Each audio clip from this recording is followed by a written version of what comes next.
All large-scale things are basically networks. And that's what we're doing in Photonic. We have networks of qubits to make an indefinite scale computer. Quantum computing will probably exist as services offered by big companies that you as a company can consume. What you do need to do is identify the applications that are necessary for your company to exceed its competitors. There'll be a lot of demand for the quantum services. The question often comes up is, what are the applications for quantum computers? The obvious one is all chemistry problems.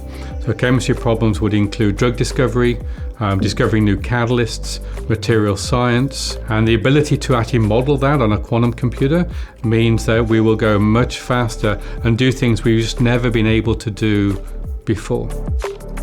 We would describe the quantum market in kind of three phases, phase 1, 2, and 3. Phase 1 was making qubits, and we've been doing that for about 20 years.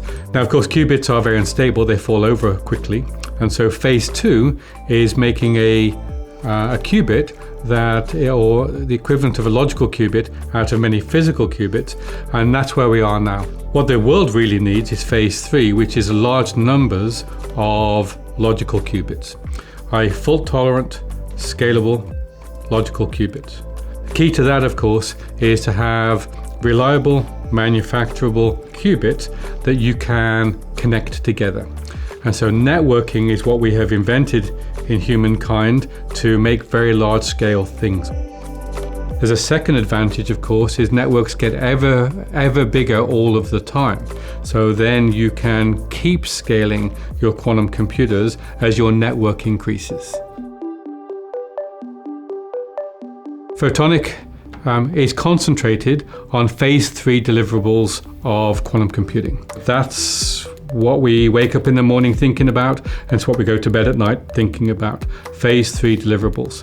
Commercial value will only come from a phase 3 quantum computing company. So that is our mission. One thing I was taking when I first learned about Photonic is a mechanism to build a scalable distributed quantum computer. It makes qubits on silicon.